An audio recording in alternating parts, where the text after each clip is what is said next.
Hello, dear students. Let us move to the continuation of organisms and populations.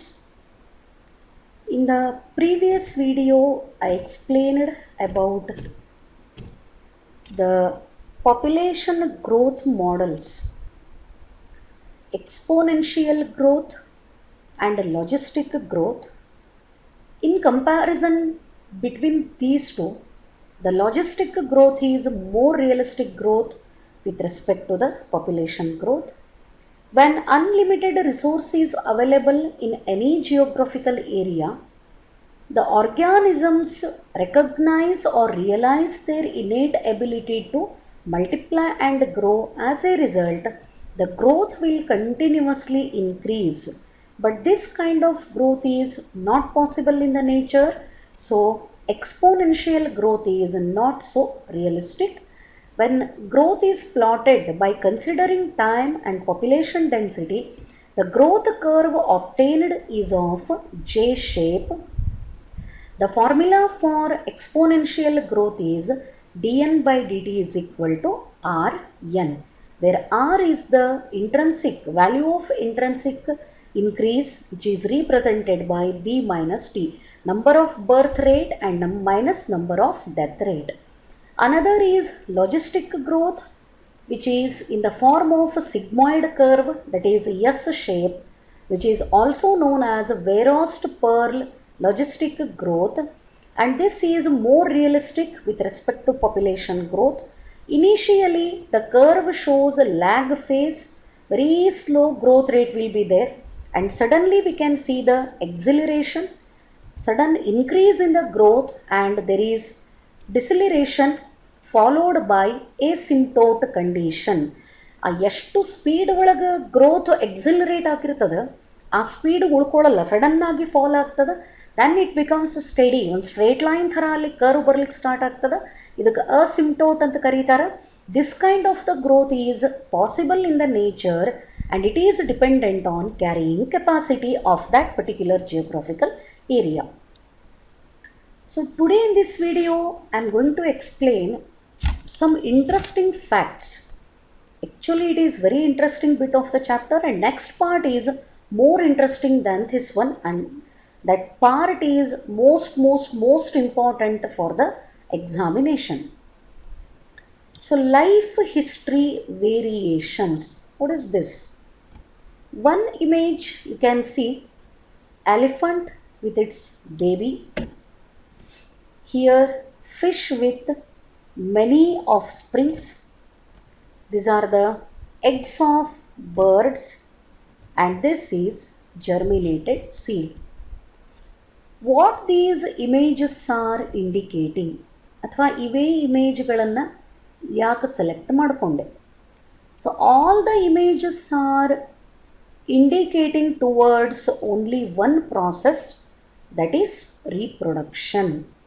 So life history variations. What is this life history variation? Is there any definition for this one, and what are the specific examples for life history variations? So let us move to the details. Life history variations. Populations evolve to maximize their reproductive fitness, also called Darwinian fitness, where in the bracket one term is mentioned, high R value in the habitat in which they live. What it means? See, during the course of evolution, the modification or adaptation, adjustment or changes are observed in all the type of organisms, starting from bacteria up to the man. Evolution ಅನ್ನೋ ಪ್ರಾಸೆಸ್ಸನ್ನು ನೋಡಿದಾಗ evolution is descent with modification. ಅಂದರೆ ಪ್ರತಿ ದಿವಸ ಒಂದಲ್ಲ ಒಂದು ರೀತಿಯಾದಂಥ ಬದಲಾವಣೆಯಲ್ಲಿ ಆಗ್ತಿರ್ತದೆ. But ಅದು ಯಾವಾಗ ರೆಕಗ್ನೈಸ್ ಆಗೋ ರೀತಿ ಬದಲಾವಣೆ ಆಗ್ತದೆ, at that time it is recognised externally. ಇಲ್ಲೇನೋ ಚೇಂಜ್ ಆಗ್ಯದ ಅನ್ನೋವಂಥದ್ದು ನಾವು ರೆಕಗ್ನೈಸ್ ಮಾಡ್ತೀವಿ. ಯಾಕೆ ಎವಲ್ಯೂಷನ್ ಆಗ್ಯದ ಅಥವಾ ಯಾವ ರೀತಿ ಇವಾಲ್ವ್ ಆಗ್ಯಾವ? See, populations evolve to maximise their reproductive fitness. Ultimately, every organism wants to maintain its species population on the earth. That is why the organisms undergo reproduction. This we have studied in the first chapter. ಯಾಕೆ organisms ರಿಪ್ರೊಡಕ್ಷನ್ನ ಮಾಡ್ತಾವು ಅಂದರೆ reason ಅದೇ ಹೇಳ್ತೀವಿ.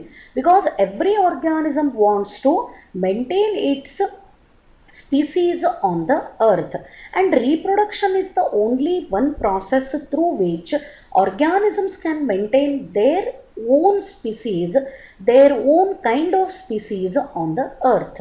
Reproduction ಮುಖಾಂತರ ಮಾತ್ರ ತನ್ನನ್ನೇ ಹೋಲುವಂಥ ಸ್ಪೀಸೀಸ್ಗಳನ್ನು organisms ಏನು ಮಾಡಬಹುದು, ಅರ್ತ್ ಮೇಲೆ ಉಳಿಸ್ಕೋಬಹುದು. For that reason only organisms undergo reproduction. See, ಯಾವ ರೀತಿ ಪಾಪ್ಯುಲೇಷನ್ಸು ಇವಾಲ್ವ್ ಆಗ್ಯಾವು ಅಂದರೆ maximise their reproductive fitness whatever the kind of environment. ಈಗ ನಾವು ಡೆಸರ್ಟನ್ನು ನೀವು ಆಲ್ರೆಡಿ ಅಡಾಪ್ಟೇಷನ್ ಕಲ್ತೀರಿ. ಎಷ್ಟು ಅಡ್ವರ್ಸ್ ಕಂಡೀಷನ್ ಇದ್ರೂ ಕೂಡ ಅಲ್ಲೇ ಬದುಕಲಿಕ್ಕೆ ಬಾಡಿ ಒಳಗೆ ಚೇಂಜಸ್ಗಳನ್ನು ಮಾಡ್ಕೊಂಡಾವ. And hope you remember, adaptations are inherited from generation to generation. ಒಂದು ಆರ್ಗ್ಯಾನಿಸಮ್ ಒಳಗಾದಂಥ adaptation during the course of evolution it is inherited.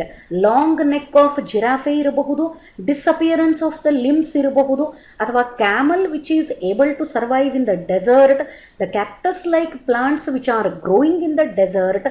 ಇವು ಎಲ್ಲ ಮಾಡಿಫಿಕೇಷನ್ಗಳು ಇದು ರೀಪ್ರೊಡಕ್ಷನ್ನಿಗೆ ಹೆಲ್ಪ್ ಆಗೋ ರೀತಿ ಚೇಂಜಸ್ಗಳು ಆಗ್ಯಾವ.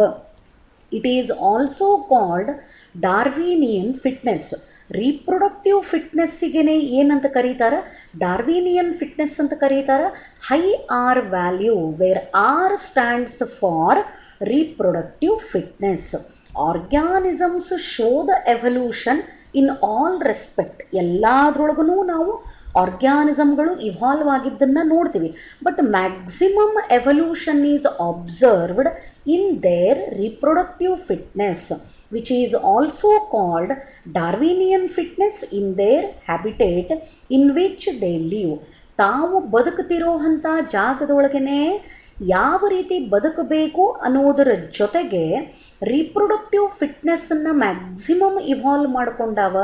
Because of that reason only organisms are surviving in all kind of the harsh and good environmental conditions.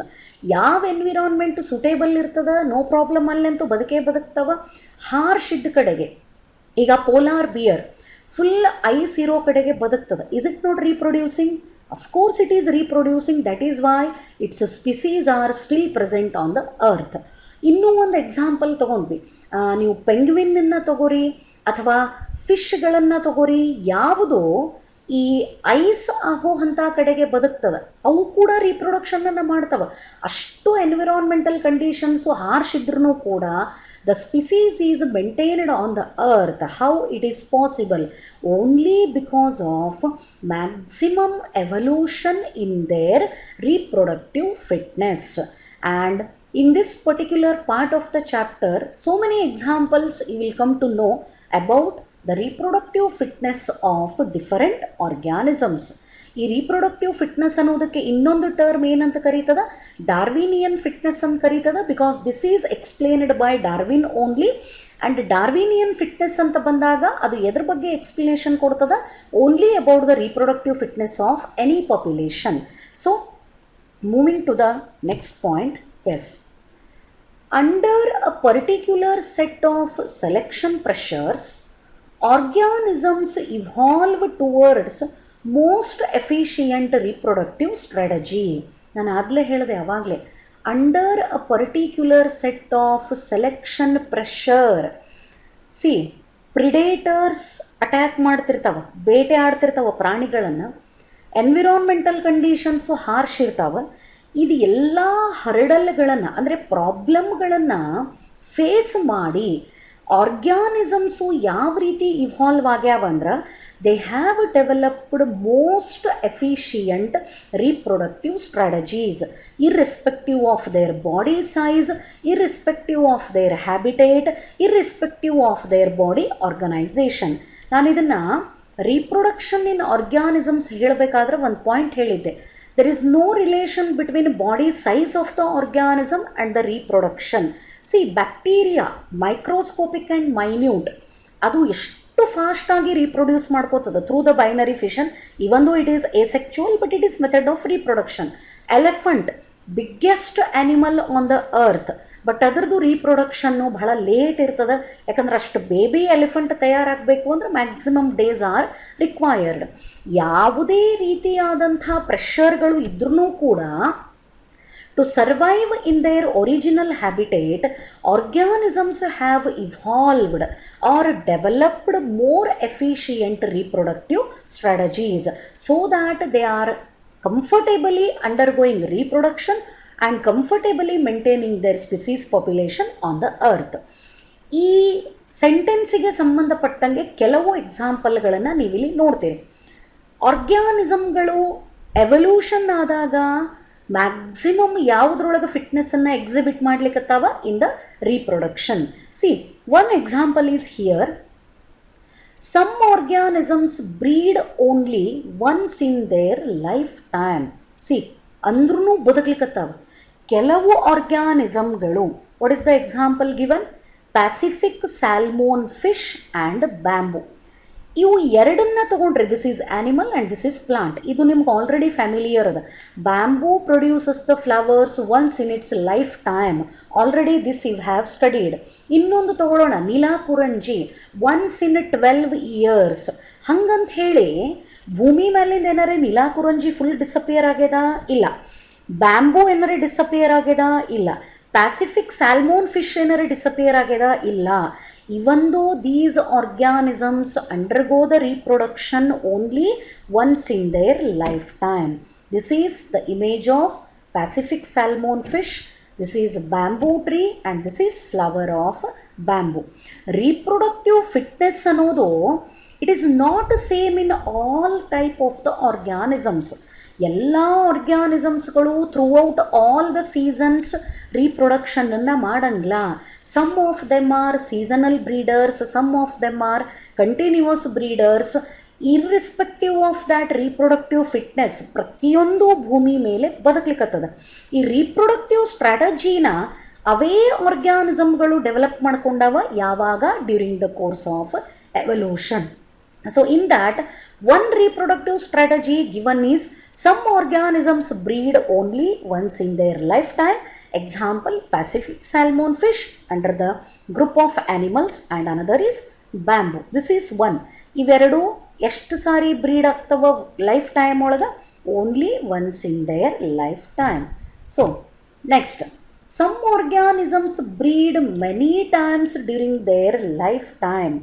ಇನ್ನು ಕೆಲವು ಆರ್ಗ್ಯಾನಿಸಮ್ಗಳು ತಮ್ಮ ಲೈಫ್ ಟೈಮ್, ಲೈಫ್ ಸ್ಪ್ಯಾನ್ ಮುಗಿಯೋದ್ರೊಳಗಾಗಿ ರೀಪ್ರೊಡಕ್ಟಿವ್ ಫೇಸ್ ಒಳಗಿದ್ದಾಗ ಭಾಳಷ್ಟು ಸಾರಿ ರೀಪ್ರೊಡಕ್ಷನನ್ನು ಮಾಡ್ತಾವ ಅಥವಾ ಬ್ರೀಡ್ ಆಗ್ತಾವ. Example, most birds and mammals. ಮೇಲಿಂದ ಮೇಲೆ ಬರ್ಡ್ಗಳೂ ರೀಪ್ರೊಡ್ಯೂಸ್ ಮಾಡ್ತಾವ, ಮ್ಯಾಮಲ್ಸು ರೀಪ್ರೊಡ್ಯೂಸ್ ಮಾಡ್ತಾವ. Birds and mammals undergo breed or reproduction many times during the life time. See, ಇಲ್ಲಿ ಇನ್ನೂ ಒಂದು contrary example. Some produce a large number of small sized offsprings. ಕೆಲವು ಒಂದೇ ಸಾರಿಗೆ ಭಾಳಷ್ಟು ಆಫ್ ಸ್ಪ್ರಿಂಗ್ಗಳನ್ನು, ಮರಿಗಳನ್ನು ಪ್ರೊಡ್ಯೂಸ್ ಮಾಡ್ತಾವ. ಬಟ್ ಅವೆಲ್ಲವಕ್ಕೂ ಸೈಜ್ ಹೆಂಗಿರ್ತದ? Size is too small. Some organisms undergo the reproduction and they produce a large number of small sized individuals. For example, oyster.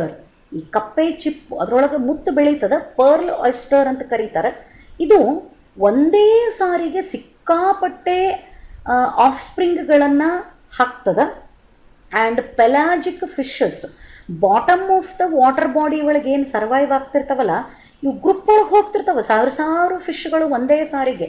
That also produces large number of small sized of springs in one time.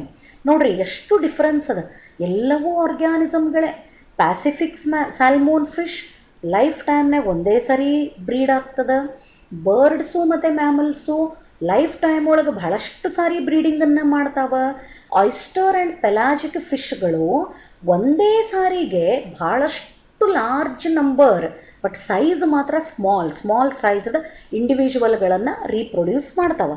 Then while other produce a small number of large sized offsprings. See, ಇಲ್ಲೇನಿತ್ತು sentence? ಕೆಲವು ಆರ್ಗ್ಯಾನಿಸಮ್ಗಳು ಅತೀ ಸಣ್ಣ ಸೈಜಿನ large number ಆಫ್ ಸ್ಪ್ರಿಂಗನ್ನು produce ಮಾಡ್ತವೆ. Number is more but size is very small. Example ಯಾವ ತಗೊಂಡ್ವಿ ನಾವು? Oyster and pelagic fishes. ಇಲ್ಲದಕ್ಕೆ ಅಪೋಸಿಟ್ ಎಕ್ಸಾಂಪಲನ್ನು ಮೆನ್ಷನ್ ಮಾಡೀನಿ. What is that? Some organisms produce a small number of large sized ಕೆಲವುಗಳು. ಈಗಿಲ್ಲೇ ಪಕ್ಷಿನ ಎಕ್ಸಾಂಪಲ್ ಅಂತ ತೊಗೊಂಡಿನಿ. ಸೈಜನ್ನು ನೋಡ್ರಿ, ನಾವು ಪೆಲಾಜಿಕ್ ಫಿಶ್ಶಿಗೆ ಕಂಪೇರ್ ಮಾಡಿದರೆ ಇದರ ಸೈಜು, ಈ ಬರ್ಡ್ಸದ್ದು ಆಫ್ ಸ್ಪ್ರಿಂಗದ ಸೈಜು ದೊಡ್ಡದದ. ಆ್ಯಂಡ್ ಇಲ್ಲೇ ಜಿಂಕೆ ಮರಿ ಇದ್ರ ಸೈಜು ಕೂಡ ದೊಡ್ಡದದ. ಅಂದರೆ ಕೆಲವು ಆರ್ಗ್ಯಾನಿಸಮ್ಗಳು ನಂಬರ್ ಕಡಿಮೆ ಇರ್ತದೆ. Number of the of springs is less but size of the of springs is more. ಅಲ್ಲೇ ಪೆಲಾಜಿಕ್ ಫಿಶ್ ಆ್ಯಂಡ್ ಪರ್ಲ್ ಆಯಿಸ್ಟರ್ ಒಳಗೆ ಏನಾಯಿತು? Number of organisms is more but size is very small. Depending on there habitat, depending on there adaptation, organisms show different types of reproductive fitness. Some will breed only once in lifetime. Some are showing breeding many times in their lifetime. Some are producing a large number of small sized offsprings and some are producing small number of large sized offsprings. ಅಂದರೆ ಇವೆಲ್ಲ organisms ಒಳಗೆ ನಾವು ನೋಡ್ತಿರೋ ಅಂಥ reproduction strategy ಏನದ, reproduction planning ಏನದ, it is completely different from one group to another group. And these strategies are evolved during the course of evolution, which is referred as reproductive fitness or Darwinian fitness by the Darwin. Then last sentence about this one. Ecologists suggest that life history traits of organisms have evolved in relation to the constraints imposed by the abiotic and biotic components of the habitat in which they live. What it means? ಎಕಾಲಜಿಸ್ಟ್ಗಳ ಪ್ರಕಾರ ಈ ಆರ್ಗ್ಯಾನಿಸಮ್ದ life history ಟ್ರೇಟ್ಗಳು ಯಾವ ರೀತಿ evolve ಆಗ್ಯಾವ ಅಂದರೆ, ಇಷ್ಟು ಆರ್ಗ್ಯಾನಿಸಮ್ಗಳು reproduce ಮಾಡ್ಲಿಕ್ಕತ್ತಾವ, but method of reproduction ಅಥವಾ the pattern of the reproduction, I am not talking sexual or asexual, ಅವು ರೀಪ್ರೊಡಕ್ಷನ್ ಪ್ರಾಸೆಸ್ಸನ್ನು ಕ್ಯಾರಿ ಔಟ್ ಮಾಡೋ ಅಂಥ ವೇ ಏನದ ಅದು ಚೇಂಜ್ ಆಕ್ಕೋದು ಹೋಗ್ಯದ. ಆ್ಯಂಡ್ ಇದು ಎದ್ರ ಮೇಲೆ ಡಿಪೆಂಡ್ ಆಗ್ಯದ ಅಂತಾರೆ ecologists. Why the organisms are showing different reproductive strategies? Because all this is imposed the effect of abiotic and biotic components of the habitat in which they live. ಅವು ಯಾವ environment ಒಳಗೆ ಬದುಕ್ತಾವ ಅಲ್ಲಿರುವಂಥ ಬಯೋಟಿಕ್ ಆ್ಯಂಡ್ abiotic ಕಾಂಪೋನೆಂಟ್ಗಳ pressure ಅಥವಾ ಅದರದ impact, it has resulted in so many different reproductive strategies. That is why all the organisms are showing different reproductive strategies, and with the help of that reproductive strategy only the organisms are successfully reproducing and surviving in their original habitat in which they live. Of course, the reproductive strategies are varying from one organism to another organism, and these strategies were developed through the evolution with respect to reproductive fitness. So this is about the content included in the life history variations.